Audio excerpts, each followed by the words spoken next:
ni furaha. Sasa ndio sababu nilifanya haya. Hata yale ambayo naona ile bypass katika Nairobi. Sasa kule wakaji wa Mlima Kenya ni wakulima.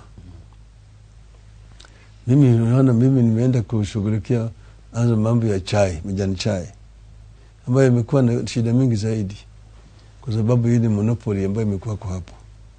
Na watu kulima wa kahawa, hata watu walikuwa na ng'oa kahawa kwa mashamba yao. Ni vile vile ni watu wafugaji, mambo ya maziwa imekuwa vile vile ni swala nyeti. Alafu mambo ya avocado wakati huu vile vile ni mambo ambayo iko na changamoto. Haya yote mimi najua njia ambayo ya kuwasaidia. Yale monopoly ambazo zimekuwa kwa pale ya kahawa na ya majani chai imeathiri ukulima. Na mimi natoa shukrani kwa Waziri Munya kwa ile reforms ambayo ameanza kufanya katika sectors hizo, na tutaendeleza. Manake mimi nisema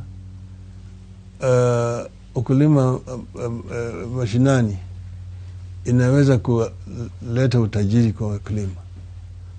Nasema uchumi mashinani ukule chini upande ya ukulima, na vile vile upande inaitwa value addition, kuleta viwanda ambayo vitaleta value addition kwa yale bidhaa ambazo zinatoka kwa mashamba kuliko kuuza hivyo. Hiyo ni kitu kingine. Alafu vijana wengi ambaye wako na shida, wamemaliza shule, hawana kazi, wana chochote wanafanya, wanaanza kuingia kwa mambo ya uraibu, ya kuvuta bangi, ya kukunywa ile pombe ile ambayo ina machwara, na wanakuwa na shida mingi zaidi. Kuleta incubation centers pale ambayo wanapata mafunzo ili wawe na skills ya kuwezesha wao kuanzisha biashara zao. Alafu kuwapatia capital, access to capital. Haya yote yalikuwa ndani ya BBI na mimi nitafuata. Swali lingine ni utakapokuwa ukisimama urais mwaka ujao, utapata running mate kutoka Mlima Kenya? Sijafungua. Mlima Kenya ni watu wangu. Kwa hivyo kama tutaongea kabisa. Mimi niko open kufanya na watu wa Mlima Kenya. Ndio. Hapa Mlima Kenya, mimi naitwa Kamau. Kuna kitu inaitwa Raila phobia. Kuna watu wakisikia Raila wanatetemeka. Kuna watu ambao sijui wakosea nini, na unafikiria ni kwa nini hiyo kitu iko? Mimi sijakosea watu wa Mlima Kenya.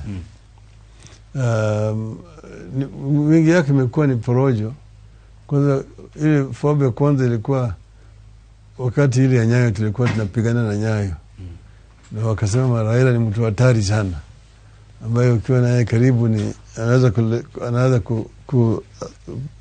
kukudhuru. Hiyo ilianzia wakati ile.